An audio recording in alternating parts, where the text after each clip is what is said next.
Three, two, one. Hello, you lovely people. Welcome back to Racing Insights. My name is Aryan, and you are watching the race preview for the Belgian Grand Prix. Now, this weekend, there's a lot of intrigue around it for three reasons, right? Obviously, in the lead up to this weekend, we've had a couple of debates and discussions about a certain Max Verstappen and his destination next year. Will it be with Red Bull? Will he stay with Red Bull? Will he move on to another team? Reportedly McLaren, or will he leave the sport entirely? That's point number one, and one of the most hot topics. Three, two, one. Hello, you lovely people. Welcome back to Racing Insights. My name is Aryan, and you are here for the Belgian Grand Prix race preview. Now, this weekend, I'm very excited to see what's in store for us, especially today, to be honest. By the time I'm recording this video and I'll be uploading it, the press conferences might be either underway or they would have just been starting effectively, right? And so I am very interested to see a lot of what the drivers have to say. And in particular, I'm very interested to see what a certain Max Verstappen has to say. Of course, in the run up to the weekend, we've had two major topics going about the F1 community. One, Max Verstappen's destination next year. Will it still be at Red Bull, or will he be moving to another team? Or even more importantly, I suppose, and more concerningly, I'd say for a lot of fans, will it be out of Formula One entirely? So obviously we're going to be seeing potentially some answers from the likes of Max Verstappen and potentially Red Bull themselves as well in terms of what his future will be come next year. Of course, his manager Raymond Vermeulen is potentially, saying a little bit subtly, of course, to the media that he might be remaining with Red Bull. But of course, until the man himself says he's staying with Red Bull, there's no guarantee on the fact that he is staying with Red Bull, right? The other topic, of course, is regarding the Macarena rear wing. Obviously, Red Bull has been having a lot of issues with their Macarena rear wing in Austria and in Silverstone. In both weekends, they had some problem with the rear wing. Now, of course, that's not translated necessarily to Isaac Hadjar. It's only been with Max Verstappen that these issues have arisen. But of course, on safety grounds, the FIA are investigating into that matter. And so it's going to be interesting to see if the FIA come up with something. I think it's a little bit too late, to be quite honest, to do it on the race weekend itself, but they could still give us some answers or potentially, put a decree basically out for next week onwards from Hungary or from the summer break. Once the summer break is done, after the summer break, they might put out saying no more Macarena rear wing, which I think would be a little bit harsh personally. I think, Ferrari are within their rights to say, well, we've done it right. We've done the testing. We've done everything right to make sure our rear wing is safe, and we've never had any issues. The only time they had issues was, of course, during the Chinese Grand Prix, where they were still trying to figure out the balance and everything. And they removed it. They removed it saying, well, we are not confident in the rear wing to provide us with a stable, secure car. So we're going to test it more and then bring it back in a future event, which is exactly what they did. Whereas if you look at the likes of Red Bull, they brought it immediately to Miami. And then, of course, with subsequent upgrades, potentially it's caused the balance to be shifted. Maybe it's not working the way they intended to, especially when it's shutting down. So in my opinion, that's more so on Red Bull. I mean, you look at McLaren as well. McLaren are the other team reportedly having the Macarena rear wing as well, but I don't see them moving it around yet. Obviously, on their car, they're waiting. They're testing it. They're in the, process of prototyping it. So once it's done, they'll bring it to the racetrack. I've heard potentially they might be bringing it this weekend, but there's no guarantee on that. We're going to have to wait and see come tomorrow, or if the drivers have anything to say in the press conference, right? Now, let's move on to the track details, of course, right? So as per usual, let's go over the straight line modes at this racetrack. So you have quite a lot, to be honest, this weekend. There's 5 straight mode zones, of course, 2 in Sector 1, of course, 1 coming out of La Source into Eau Rouge and Raidillon, and then out of Raidillon into Les Combes, you've got that being a straight mode zone as well. Then you have 2 straight mode zones at Blanchimont, and then 1 at the start-finish line. This is going to be a very, very, very energy-heavy track as well. there's been reports already coming out saying potentially, where is the brush? There's reports coming out saying that this entire section effectively is going to be a big energy harvesting zone. Like, you're not going to be on the battery until turn 14. The battery will only fully replenish at turn 14, and that there's going to be a lot of super clipping at various points here, basically in this sector. So it's going to be quite interesting to see how we fare when it comes to just drivability and everything, because yeah, like I said, I think there's going to be a lot of deployment happening here, man. Like, look at it, it's just straights for the most part. You're gonna maybe see a little bit of deployment harvesting or heavy harvesting down into the bus stop chicane and maybe into La Source, of course, right? But outside of that, it's just a lot of deployment, right? So it's going to be quite interesting to see what happens in terms of weather, of course, which might help, of course, right? In the rain, there's no overtake mode, of course, and also they would disable the rear active aero wing, right? And on top of all of that, it'll be easier to harvest as well because going slower into corners anyways, right? But unfortunately, the weather this weekend is going to be clear skies. It seems like tomorrow there is a chance of rain. It seems like there is going to be a tad bit of rain. It's 20% to 20 to 35% chance of rain at various points of the day. I think during the main sessions, it's 20% FP1 and FP2. So I don't think the teams will have much to worry about on that front, to be quite honest. Safe to say, I think the drivers are going to be doing a lot of energy management for sure. And it's going to be, I don't know if I initially thought going into this weekend that it might not be as bad as how people were touting Silverstone to be, because there's a lot of still heavy braking zones into here, right? Into Lake Com, you're going down to third gear, fourth gear, but you're coming off at such high speeds that you're braking, so you're going to be regenerating quite a lot here. Into the bus stop and La Source, you're still braking as well. Those are two heavy braking zones. 12, 13 lesser braking zones, but you're still braking a little bit. And then, of course, into Stavlos, there's a little bit of braking as well, but it's not much, and I can kind of see why, especially in this part of the track. I'd say from Pouhon into the Stavlos, there is going to be an issue of regenning, right? There's not going to be as much regenning, so you're going to start your regenning all the way from here, basically, and then of course you're going to super clip a little bit at points to try and regen as much as possible, of course, right? We could see some super clipping into here and into Eau Rouge. I am a little bit worried, of course, right, going into Eau Rouge if people do super clip here. We know Eau Rouge is a dangerous corner still to this day. We've seen so many incidents over the last few years, ever since Antoine Hubert back in 2019. It's a very dangerous corner still, right? Even though they have added a lot of runoff around here and here, it's still quite a bit of a dangerous corner. So I am concerned at the differential in speeds. How will Eau Rouge fare? It's going to be very difficult to say. I am a little bit concerned, but we're going to have to see how it goes in free practice, how the speeds look like into Eau Rouge. I think for safety purposes, generally the FIA might have to intervene a little bit with the Eau Rouge corner, assuming there is going to be high-speed differentials. That's for them to look at the data from all the cars and see how it goes, especially in qualifying. I think that'll be the biggest determinant in seeing how people do, because some teams will try and recharge here to get even more energy down here, and maybe for the rest of the circuit as well, right? So that's going to be something they're going to need to just keep an eye out on. I think from a safety standpoint, they are going to have to keep an eye out on that, basically, right? So that's that for the track preview. It's going to be interesting. Like I said, I think, Hungary, when we go to Hungary next weekend, it's not going to be as interesting from a battery standpoint because of how the circuit is in terms of its braking zones and everything. But with how Belgium is with the straights and everything, it's going to be very fascinating to see how we fare here. Now, Mercedes, moving on to the team previews, of course, Mercedes is, I still think, like by and far largely the standard of the field, right?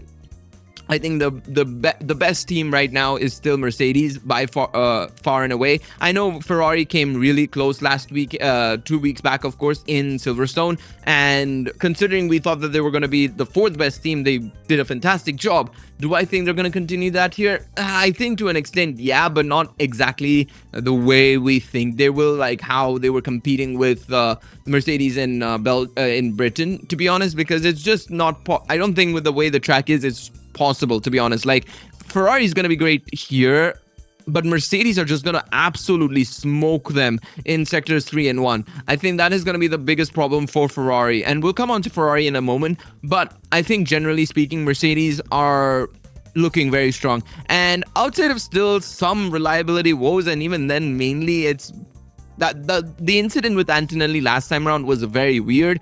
I think reliability wise they're a little bit better now, especially from an engine standpoint, and with the temperatures being cooler this weekend, 21, 22, it looks like air temp is going to be that. They should be okay. They should be fine. The real question is of course, the rest of the car shouldn't break like it did for Antonelli last time around. And of course, the other issue is I don't think we found out exactly what was the problem with George Russell in qualifying, because that was a very bizarre incident to see, and at Silverstone that is, right, where he just went wide at the exit of Luffield and just ran out into the gravel trap and slightly into the wall. So if that is another issue that they have with the deployment getting a little bit wonky, that's something for them to consider as well. In terms of the drivers themselves, I think Antonelli is by and large, wanting a little bit of, good luck this time around. Of course, coming off a run of bad races, I would say, generally speaking, right? Good performances by him, but just bad ends to them, basically, right? You look at Spain, just unfortunate engine failure, right? Absolutely disastrous, of course, right? To just go from potentially getting a second place, not losing as many points, gaining points on your teammate, to getting no points, the rest of the field catches up to you. That was bad, right? Go to Austria, bit of bad luck in qualifying with the yellow flag with Max Verstappen in the wall and everything. Didn't really do what his teammate did and take advantage of only single wave yellows flying, or single yellow flags being waved. Then you've got, obviously, the race itself in Austria. The start of the stint, not great, right? The first stint was not great at all. Kept going wide, was battling too much with the mid-pack, whereas if he managed to clear them fairly easily like he did inevitably, he probably would have caught up to the likes of Verstappen and Russell much earlier and challenged them for those positions quicker, which would have given him plenty of opportunity to gain more points, right? Then, of course, comes Silverstone, on track to win the race, on track to do the double, the sprint race win and the feature race win, or the main race win. And you have a little bit of bad luck. The wheel cover falls off, or the wheel shield falls off, and that causes a DNF, or basically a DNF, effectively. No points finish, right? Tried his best. Big ups to him. You can still see he's got it in him. He's got that dog in him for wanting to stay around and stick to try and get that single point. But unfortunately, due to Max Verstappen, again, he managed to get no points at all because of that time penalty he got from trying to just keep the car on track, right? On the other side with Russell, he just needs to get a good performance in, because Silverstone he got very lucky. He got very, very lucky at the end, with Max Verstappen having that, incident, and then the safety car coming out, right? Staying out on track, took advantage of, the safety car not coming back in for a restart, and generally managed to get a little bit of the rub of the green on his side. But that doesn't change the fact that this is a Russell that should have been challenging for the win at Silverstone, not languishing in fourth behind Hamilton and Leclerc. And even to be honest, Russell would have been behind Hamilton generally if Hamilton didn't jump the start anyways, right? And then on top of that, if Hamilton didn't pit at the end, he would have been third as well, which would have been put him behind Hamilton in the standings again. So Russell needs a better race this weekend, and he's gone around well here, right? We've seen him do an amazing one-stop strategy, which of course led to him being disqualified, but still an amazing one-stop strategy that, rain affected qualifying in 2021. Amazing lap to put on, put it on the front row, of course. Got him second place that weekend, of course, with the shenanigans that happened during the race, right? Where they didn't even start it. So overall, Russell knows his way around this track. So I think if there's an opportunity for him to, bounce back and get another win, it's going to be at Belgium. But I do think Antonelli is on track to, make a good comeback here. I don't think the start of Spain or what happened in Spain is the start of basically doing an Oscar Piastri. I really don't believe that to be the case. I don't see it with Antonelli, just based on how he's talking on the radio, how Bono is coaching him effectively at intervals, right? I think there's a good relationship there, and I think, Antonelli is showing that level of maturity that I felt Oscar was lacking a little bit at the end of the season last year, frankly speaking. But yeah, let's see how it goes for Mercedes this weekend. Ferrari. I think Ferrari are looking very good. And I know that they're planning on bringing an update to the Macarena rear wing. They're completely ignoring what's happening with the FIA because I do agree with them, to be honest. Screw them or screw Red Bull more so, because they're the ones who are in trouble.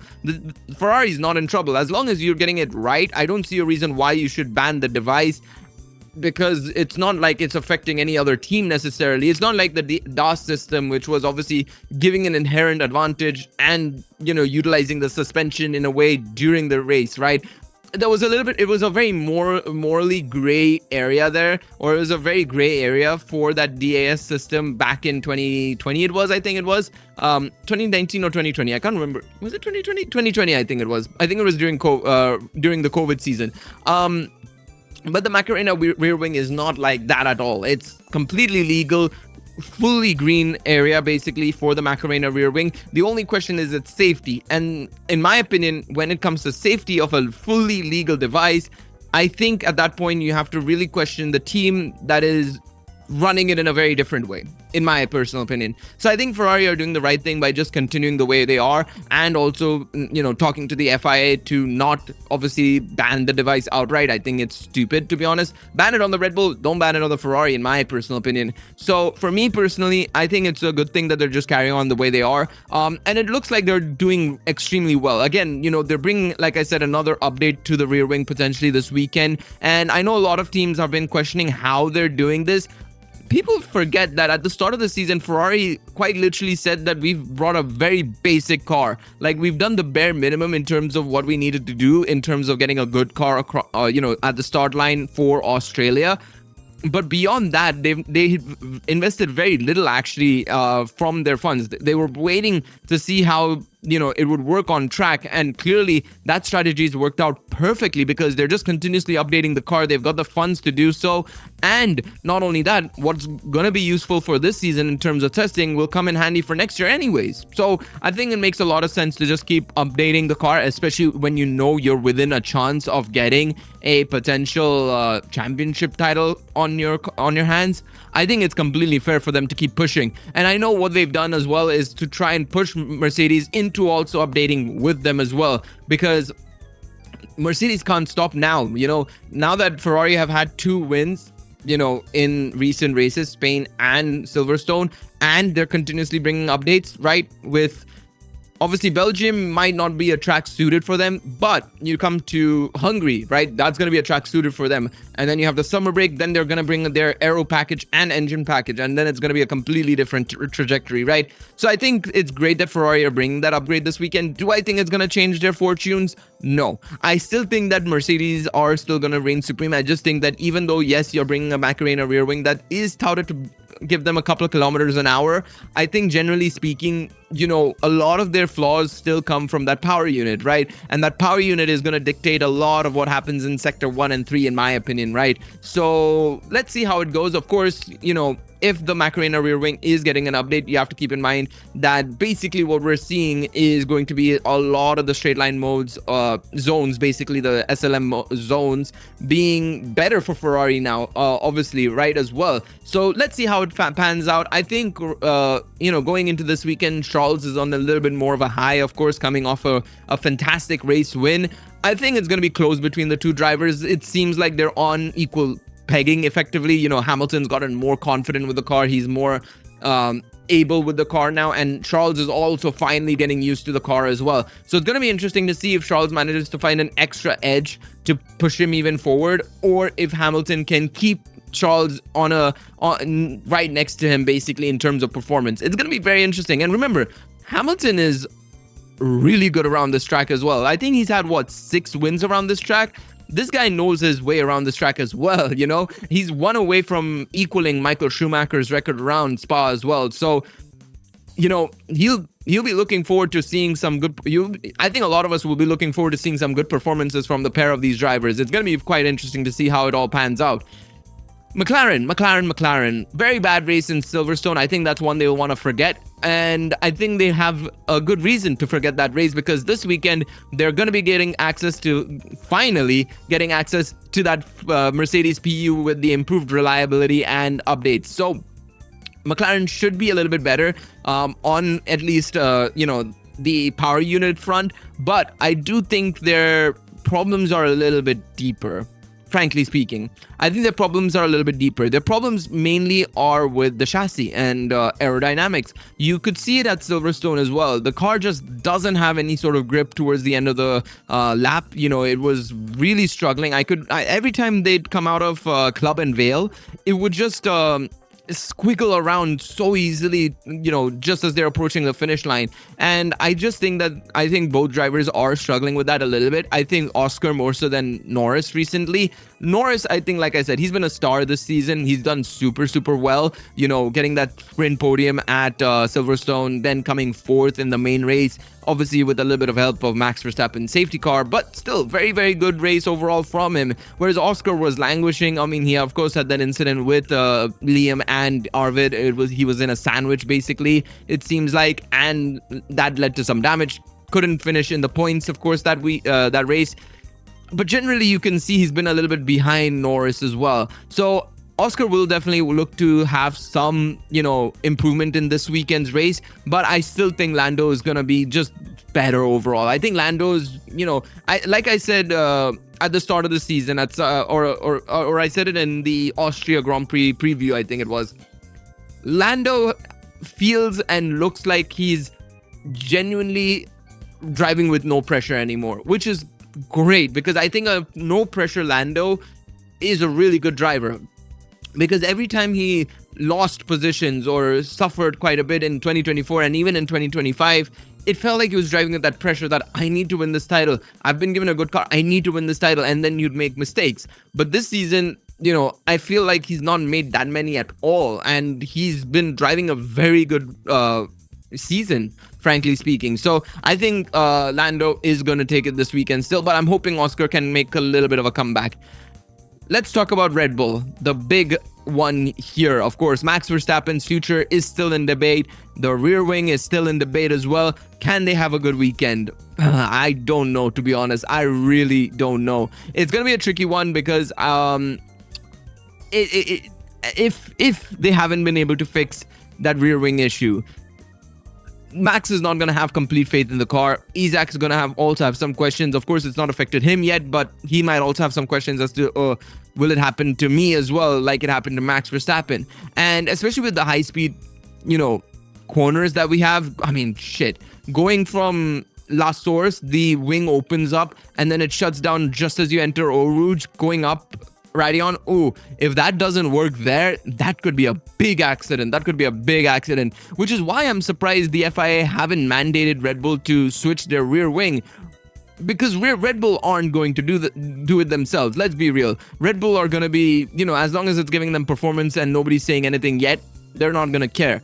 But if this doesn't work, it's going to be really concerning. So I'm surprised that we have not heard anything on that front yet, but let's wait and see. Maybe something might still come up. We'll find out some more information in the pressers. But in terms of the drivers themselves, Isaac had a fantastic performance last time out in Silverstone. So I'm hoping he continues that. Just stay within distance of Max Verstappen, and I think you're golden. That was the problem with a lot of the other drivers. They weren't in distance of Max Verstappen, but you can see that Isaac is there.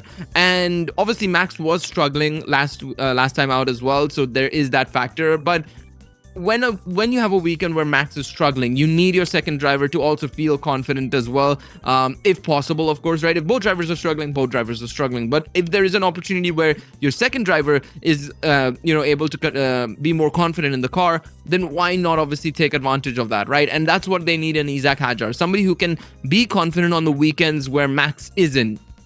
And so let's see if that keeps going, just like that, right? If it just keeps going like that, then Isaac has nothing to worry about. For this weekend, I think Max is going to be having a bit of a comeback, hopefully, in terms of his performance. He's going to, I'm hoping that he's got the car underneath him to showcase that performance, but I'm less worried about the drivers and their performances than I am about Red Bull's car performance, right? That is the bigger issue here. This is going to be very interesting to see how Red Bull fare this weekend, of course, right? Because we saw them in Austria and they were completely fine. And then they came to Silverstone and it was just bad. So it could also be that the Red Bull is just much better on a circuit with a lot of straights, right?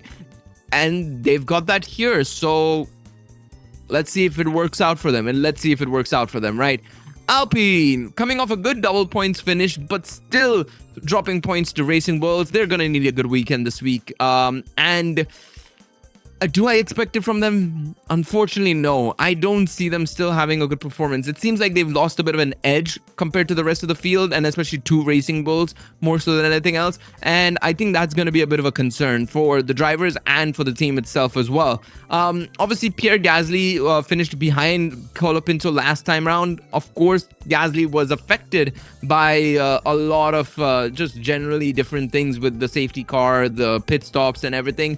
So he kind of got screwed over a little bit, but Colapinto drove a good race to at least stay within, touching distance of some points, and he got the points because of what happened at the end, right? So a job well done by both drivers last time out. The question is, can they carry it on into this weekend? Can they get the double points finishes run that, Racing Bulls have been getting? We're only going to find that out at the end of this weekend.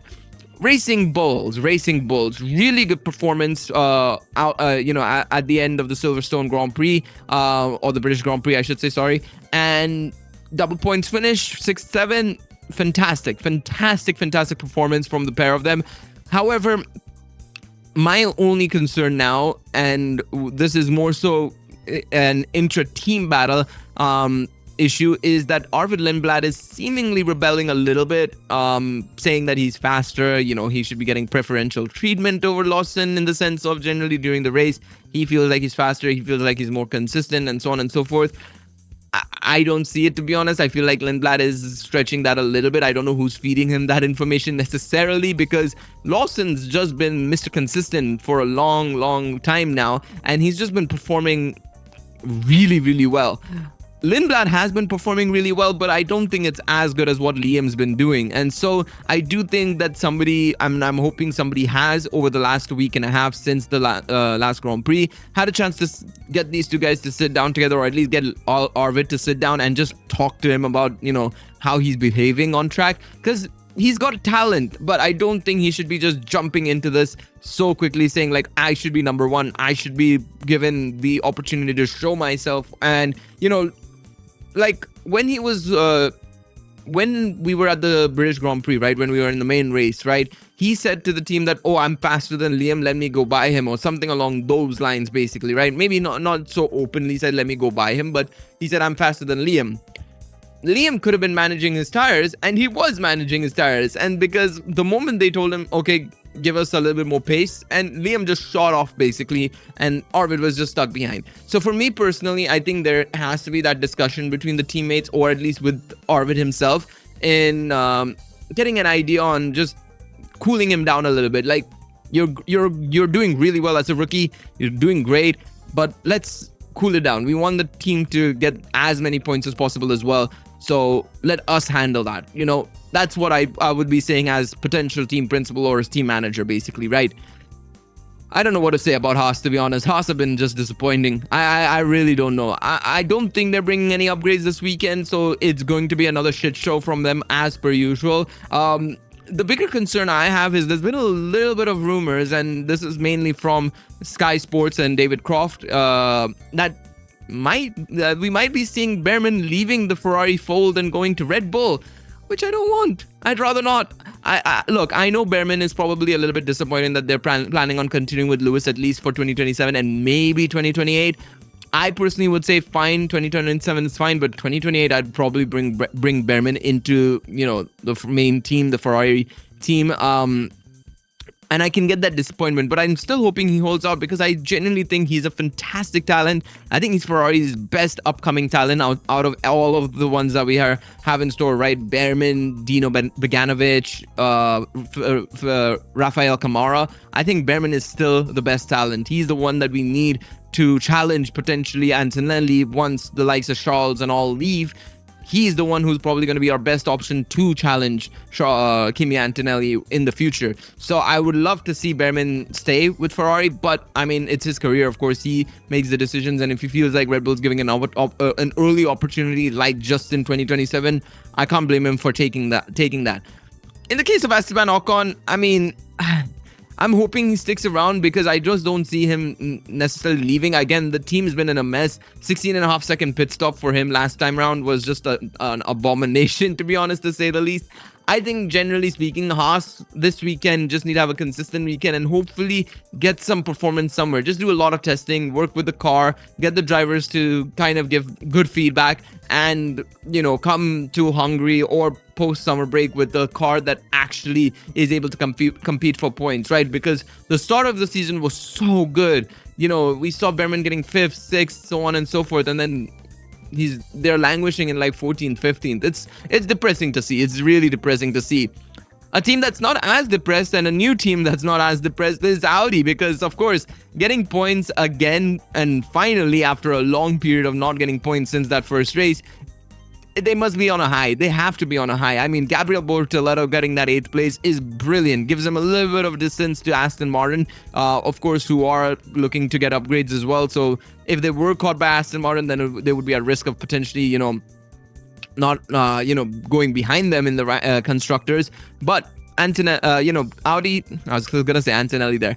Audi are doing really well, so I'm not too disappointed with what I'm seeing generally speaking. They're still having some reliability issues. It still feels like we're seeing one car finish and one car DNF. It's something they need to work around. Obviously, Hülkenberg had that gearbox issue last time out in Silverstone, whereas, like I said, Gabriel Bortoleto, fantastic performance from him, finished P8, right? So they need to get both cars to finish, but try and get them to now finish higher. This should be the kickstart point for them to kind of get those consistent points. Maybe not every race, but at least try and get like a 10th here, a 10th there, or 9th there, and a 9th here potentially, right? That's the most important thing for them.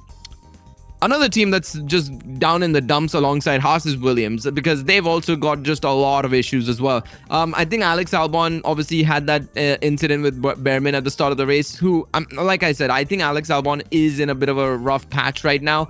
It is rough to see, to be honest. As somebody who's seen him as a good, consistent driver, a good, driver who can give you points and good performances, he's just not been on a good run recently. Sainz has been doing a lot better, and of course he was going to finish that amazing 12th last time out, but of course had that weird penalty which gave him a penalty lap, put him a lap down, put him down to 17th overall. It's a tricky one for Williams, and again, I don't see most of the teams bringing major upgrades right now because, of course, we're only 2 weeks out from the summer break. I think a lot of the teams will be bringing those big packages come Zandvoort at the end of August. I was going to say September. I think it's at the end of August. So, yeah, Williams, don't see them going too well this week, especially with how varied the track is. You've got slow corners, you've got fast corners, you've got long straights. I think it's going to be a very difficult one for them. And speaking of a difficult one for them, Aston Martin as well, don't see them going anywhere as well, right? We're not seeing an upgrade for them until Hungary. We're seeing that potential 2-second upgrade at the Hungaroring. And then, of course, the engine upgrade, the PU update is coming in Zandvoort, which is going to give them another half a second. That's great and all, but come Spa, they're still going to be back of the field. It's going to be just depressing to see. And I'm hoping we don't see more full lock moments from Lance Stroll, because while that was entertaining to see and, a couple of people made some good memes about it, it's just a shame to see the drivers be so frustrated with the car. It's not going to help in any way, shape or form. I mean, sure, you can it's a way to show the team that, look, the car is bad. The car is just horrible. It's not even just the engine. It's the car itself is just bad. But you know that the upgrades are coming. There's no point in doubling down on a point that everybody knows already. So for me, I think it's the case of the drivers just need to remain cool. I think, it's quite surprising to see Alonso remain this cool when he's at the back of the field. I didn't even see him like this when he was at McLaren Honda, right? So it's quite fascinating to see him just behave the way he is behaving, considering he's at the back of the field 99% of the time. So it's quite funny in that sense. Cadillac, they're doing well. They're continuing well. I think, and I'm hoping that, with time, obviously I don't see it this time around, this weekend or in Hungaroring, but I'm hoping with whatever they bring out as a package in the future, they can start challenging for points. But right now at Spa, I expect them to potentially be in and around the 13th, 14th place, with a little bit of luck, of course, right? Because I do think that they're getting better and better, and they're challenging for the mid-pack right now. They're getting into that point where they're fighting with Williams and so on and so forth. They just need to take advantage of some good moments, and I think there will be those good moments, hence why I'm saying 13th, 14th. If there's no incident at all, they're probably going to finish 17th, 18th, maybe with a little bit of luck, maybe one or two retirements at the back of the field, right? So that's my personal prediction on or preview for Cadillac. They're not bringing anything this week as far as I know. They're just carrying on to, using what they brought out in Austria. I think also this will be a good opportunity for us to see how they fare with the cooler temperatures, right? I think they were still having some niggling issues in Silverstone. I remember Perez mentioned that he was having some issues, I think it was. So if we get to, it was in qualifying especially, I think it was, right? So if we come to Spa, which is much cooler, 22 degrees, like I said, across the weekend, I think it's a good opportunity to see but potentially Cadillac do better. So let's see how they fare. In terms of predictions, for pole position, I'm going to say Kimi Antonelli. And for first, second, third, it's going to be Kimi Antonelli, Lando Norris, and Charles Leclerc. I know I said at the start for Mercedes, when I did Mercedes' team preview, that Russell might come back. I think there's going to be an incident. I do think there might be an incident. Maybe it might be between Antonelli and Russell. Maybe it might be between one of the Ferraris and Russell. But I do think there might be an incident where Russell may not finish the race. That's my prediction, though. That would be, I guess, a surprise prediction, I suppose. An extra prediction. Russell may not finish the race. I mean, based on my luck so far with my predictions, I think I should just give up doing predictions, because the last two times I've done it, they were just wrong.